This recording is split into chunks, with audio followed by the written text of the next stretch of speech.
Bab 162. Acara berlangsung seru dan hikmat sesuai dengan meriahnya pesta anak-anak dengan segala keceriaannya.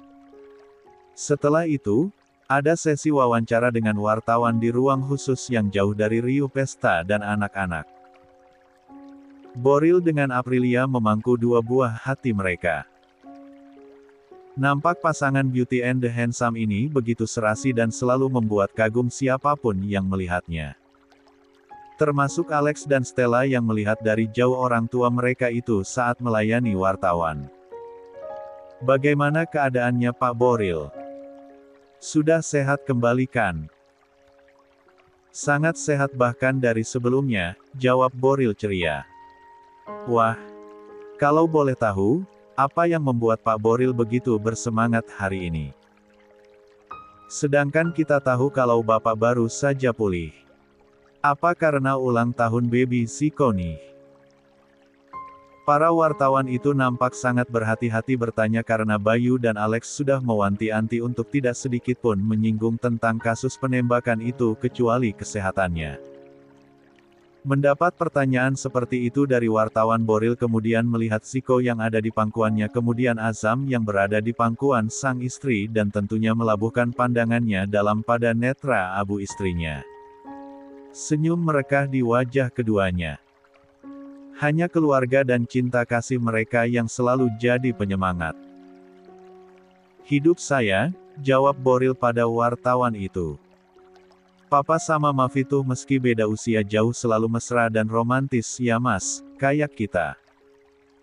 Stella menggamit lengan suaminya lalu menyandarkan kepalanya pada bahu sang pangeran Brebes yang nampak gagah dengan pakaian Raden Wurekudara atau Bima. Salah satu tokoh dalam pewayangan Mahabharata. Keduanya berdiri agak menjauh mengawasi jalannya proses wawancara ini dari tempat Boril dan wartawan. Emang kita beda usia jauh? Cuma 9 tahun, jawab Alex yang tak terima jika dikatakan lebih tua. Stella terkekeh makin mengeratkan pegangan tangannya. Iya mas, iya. Ucap Stella menenangkan hati sang pangeran pujaan. Setelah sedikit berpikir tentang Stella yang nyatanya adalah teman masa kecil ibu mertuanya, maka Alex kembali tergelitik untuk bertanya. Alasan kenapa papa mertuanya tersebut memilih Aprilia Ayu sebagai istrinya? Yang, apa mas? Tanya Stella. Mas masih penasaran, kenapa papamu bisa nikah sama Mavi? Kalian teman kan?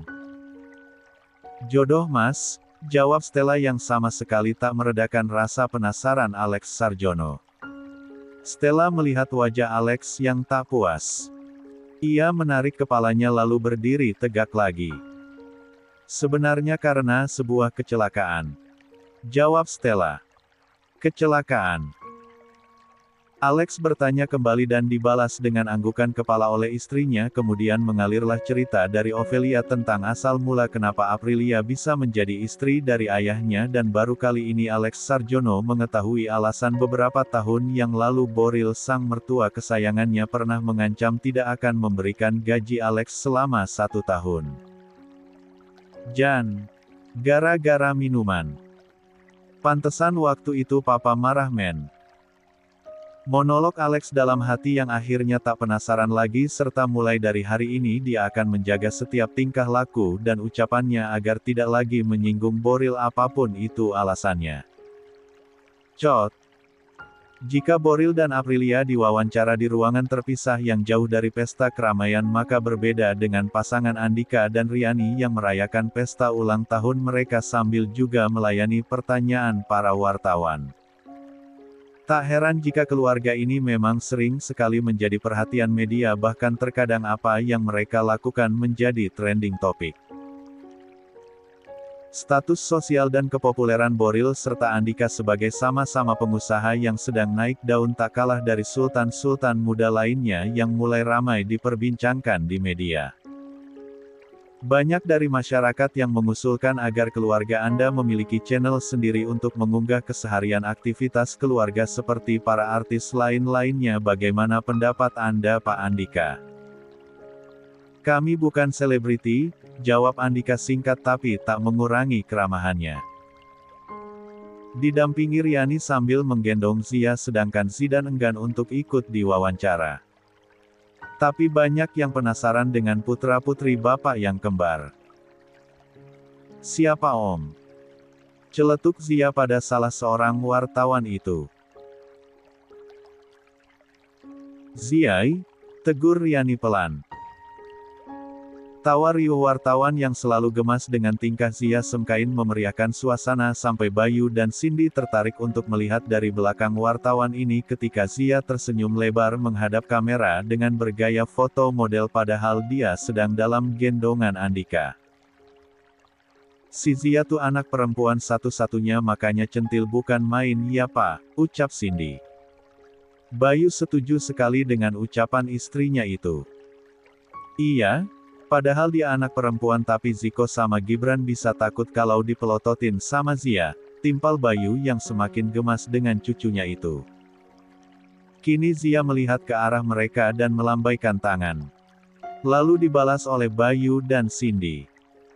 Bu Riani, bagaimana cara ibu mengatur waktu mengurus suami dan anak kembar sekaligus? Berapa asisten yang membantu Anda? Riani yang mulai terbiasa menjawab pertanyaan wartawan sejak beberapa tahun dia menjadi istri Andika kemudian menjawabnya dengan lugas dan elegan seperti yang sering diajarkan oleh Cindy. Saya nggak pakai asisten. Terkadang memang repot mengurus anak kembar sekaligus. Tapi selalu saya syukuri karena anak-anak tumbuh dengan baik dan sehat. Saya juga sangat terbantu dengan abang yang selalu memahami posisi saya dan tidak pernah menuntut untuk selalu sempurna melayaninya. Jawaban lugas Riani selalu bisa membuat kagum siapapun yang mendengarnya termasuk Andika yang tidak menyangka jika Riani sebegitu pandainya merangkai kata sehingga sangat menyenangkan hatinya. Kan? Kalau seperti ini, benar kata orang wajah judes dan irit berbicara tidak menggambarkan perasaan hati yang sesungguhnya. Ah kalau begini Andika makin jatuh cinta pada istri kecilnya. Ingatkan Pak Polisi untuk memberi hadiah pada istrinya. Misalnya saja, produk mahal yang istimewa. Seperti, sebuah lingerie Victoria's Secret warna maron transparan lengkap dengan heels merah darah dan borgol-borgol cinta contohnya. Waraslah Andika, sedang ramai orang di sini. Zia sayang, Momi dedinya sangat sayang sama Zia sama Kak Zidan ya. Tanya wartawan lagi. Zidan, koreksi Zia dan wartawan yang bertanya juga ikut terkekeh. Iya cantik, Zia, Momi sama. Dedi suka marah-marah gak? Enggak, jawab Zia. Wah, baik ya Momi sama dedinya Zia. Iya tante. Tapi kadang Momi suka marah sama Dedi. Dedi juga suka dimarahin Oma. Terus dibales sama Uwa Boril. Kata Uwa, kalau Momi marah, main punggung-punggungan aja, jawab Zia polos. Membuat orang-orang di sekelilingnya tak paham dengan apa yang dia katakan. Sedangkan Riani mulai mengerutkan keningnya dia ingat kemarin Boril kakak iparnya, pernah menasehatinya dan Andika. Sepertinya hal itu didengar oleh Zia. Riani lalu melotot sudah menduga gaji akan mengatakan apa setelah ini. Zia, uaknya bilang apa sayang? Punggung-punggungan tuh apa? Tanya wartawan itu lagi. Kata Uwa kalau marah, main punggung-punggungan aja. Yang satu munggungin kasur yang satu. Segera saja Riani menutup mulut Zia karena terkejut dengan lanjutan kalimat yang akan diucapkan putri kecilnya tersebut. Sama halnya dengan Riani yang tak menyangka Zia akan mengatakan hal itu Andika sendiri malu luar biasa. Kedua pasangan ini saling melihat saking malunya. Keduanya menoleh pada orang tua mereka dan langsung mendapat peringatan dari Cindy dan Bayu kalau lagi-lagi mereka kecolongan membahas hal dewasa di depan anak-anak mereka. Andika mendesah pasrah. Alamat akan diceramahi kembali oleh Angelina Jolie dan Brad Pitt kesayangannya setelah ini. Riani dan Andika berkali-kali harus mengobrol senyum mereka pada para wartawan yang datang. Dengan segala kerendahan hati mereka meminta agar para wartawan maklum dengan celetukan Zia ataupun anak-anak yang lain karena dengan begitu mudahnya menyerap apa yang mereka dengar. Acara pun berlangsung dengan meriah hingga sore hari. Seluruh tamu yang datang jelas bisa merasakan atmosfer kebahagiaan keluarga Rohichan yang merata setiap individunya. Mama harap kedepannya kalian lebih berhati-hati lagi untuk bicara di depan anak kecil. Ingat, mereka adalah mesin perekam yang sangat baik. Apa yang mereka dengar, apa yang mereka lihat, bisa tertanam dengan sempurna di dalam otak mereka. Jadi hati-hati untuk bicara apalagi melakukan sesuatu yang kiranya tidak pantas mereka dengar atau mereka lihat. Satu halaman nasihat diterima oleh seluruh anggota keluarga tanpa terkecuali dan akhirnya mereka mulai paham bagaimana cara mengasuh anak. Setelah memastikan kalau kondisi putranya, Boril sudah benar-benar sembuh dan semua keluarganya sudah terhindar dari rasa trauma akibat kejadian buruk di Surabaya, akhirnya Cindy serta Aman mengizinkan anak cucu mereka untuk kembali ke rumah mereka masing-masing. Tak tinggal lagi di rumah besar keluarga Rohichan, kecuali Andika dan Riani yang memang tinggal di sini. Karena sudah masuk tahun ajaran baru dan para Little Rohichan bersiap masuk sekolah. Kecuali Azam yang sudah masuk TK, saudara-saudaranya yang lain mengikuti kelas Bimba namun tetap di gedung sekolah yang sama. Atetet. Rumah keluarga Boril. Transfer berhasil. Sebuah notifikasi pada layar ponselnya muncul sesaat setelah Aprilia mentransfer uang senilai 10 juta pada nomor rekening milik Ibu Zulaika. Tersenyum bahagia, Aprilia mengalihkan pandangannya pada sang suami yang tengah menikmati kopi dan roti bakar untuk sarapan paginya. Sedangkan kedua putra mereka, khusyuk dengan sarapan favorit keduanya, nasi goreng kencur buatan Aprilia. "Makasih ya Mas," ucap Aprilia. Boril hanya menganggukkan kepala sambil tersenyum. Ia menyetujui saat Aprilia meminta izin untuk membiayai baby Seva Zahra 10 juta per bulannya. Meski uang tersebut sangat kecil bagi mereka, namun Boril hanya bisa mentolerir dengan nilai itu. Dengan alasan bayinya Wanda belum dewasa dan entah kemana uangnya jika memberikannya terlalu banyak karena tidak semua orang bisa amanah memegang hak yatim piatu. Lain cerita jika baby Seva sudah dewasa maka Boril akan sedia memberinya lebih. "Kapan-kapan aku mau ke Surabaya ajak anak-anak jenguk baby Seva." "Boleh ya Mas," pinta sang netra abu sambil mulai mengambil bento dan menyiapkan bekal makanan untuk Azam dan Ziko. "No," jawab Boril singkat. Aprilia terdiam sebentar. Ia tahu suaminya tidak suka jika Aprilia terlalu dekat dengan bayi Wanda itu. Meski sangat menyukai anak-anak dan terlanjur jatuh cinta pada baby Seva, namun Aprilia masih meredam keinginannya. Menjaga perasaan suaminya itu jauh lebih penting.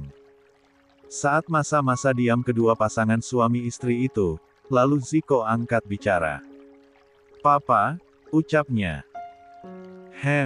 Lianak," jawab Boril.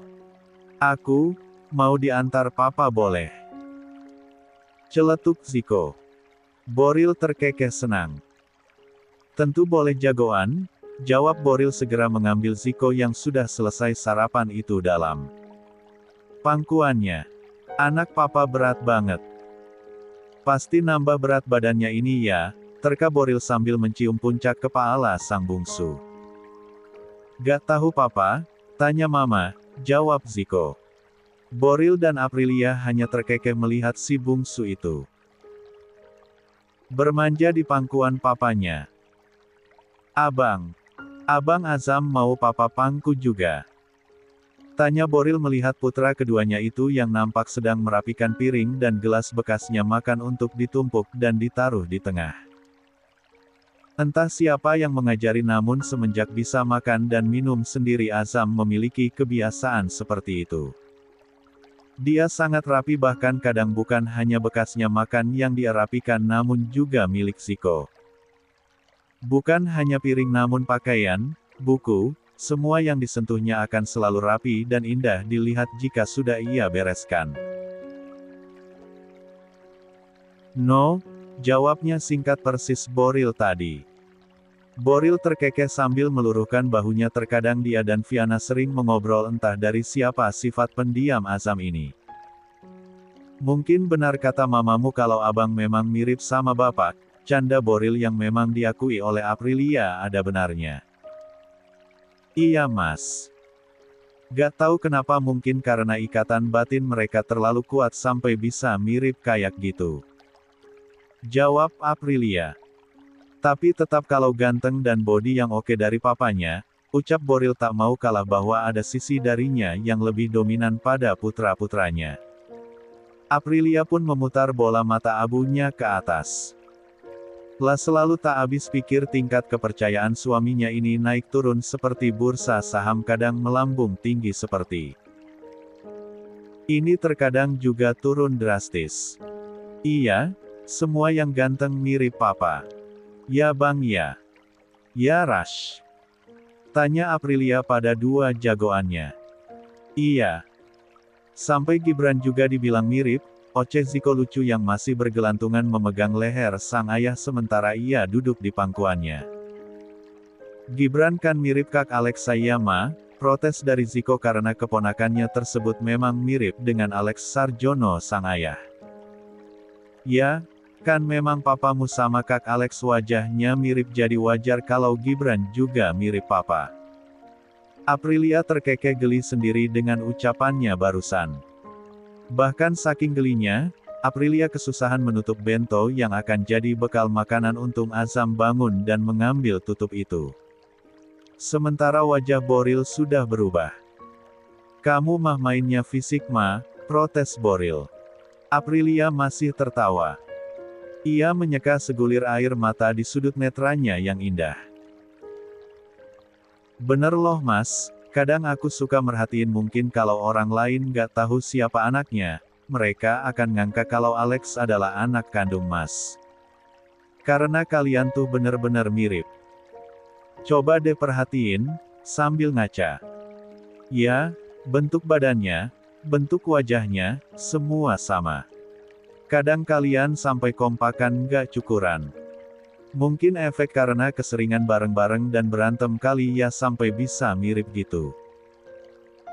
Jawab Aprilia panjang lebar yang membuat ketiga pria di depannya hanya melihatnya terpana. Aprilia sungguh cantik dengan aura positif yang selalu terpancar dari wajahnya sehingga dengan mudah bisa meredamkan amarah atau larik seketika, bahkan Boril ikut-ikutan tertawa karenanya. Dia lalu mengusap kepala kedua buah hatinya. Kalau cari cewek, nanti kayak mama ya nak. Azam dan Ziko tak menjawab karena tak mengerti dengan apa yang dikatakan oleh Boril, sedangkan Aprilia langsung memukul lengan kekar suaminya tersebut karena lagi-lagi berkata yang kurang pantas di depan putranya. Boril pun lalu meminta maaf dan berjanji tidak akan mengulanginya lagi. Pada gedung sekolah yang sama, Azam, Ziko, Gibran serta Zidan dan Zia menimba ilmu. Karena ini hari pertama mereka sekolah, maka para orang tua pun dengan antusias mengantar mereka sampai di gerbang sekolah yang sangat besar itu. Tak terkecuali keluarga Rohichan. Boril, Andika serta Alex tak ingin melewatkan kesempatan untuk mengantar pertama kali anak-anak mereka sekolah dan menyempatkan diri sebelum berangkat ke kantor. Keluarga Boril serta Andika yang pertama kali sampai dan mereka sedang mengobrol santai dengan membahas putra-putri mereka. Masih berdiri di samping mobil ketika Boril sedang mengobrol dengan Andika dan Viana sedang ngobrol dengan Riani, di mana anak-anak mereka sedang main sendiri sambil memamerkan seragam sekolah mereka, kemudian terdengar suara anak kecil memanggil. Nono, Nona. Boril dan Aprilia menoleh ke sumber suara karena merasa familiar dengan suara itu dan benar saja, Gibran yang baru turun dari mobil sudah berlari ke arah mereka. Gibran, hati-hati jangan lari. Terang Boril dengan sedikit berteriak. Bahkan saking khawatirnya Gibran jatuh karena terburu-buru berlari, Boril ikut menyongsongnya dan benar saja kaki-kaki mungil itu tersandung batu dan Gibran hampir terjerembab jika saja tidak ditangkap oleh Boril. Hap! Tubuh Gibran berhasil digendongnya. Stella dan Alex yang mengantar putra semata wayang mereka, hampir saja kena serangan jantung melihat putra mereka yang ceroboh. Gibran, ucap Stella, kamu bikin bunda cemas tahu gak? Tambahnya,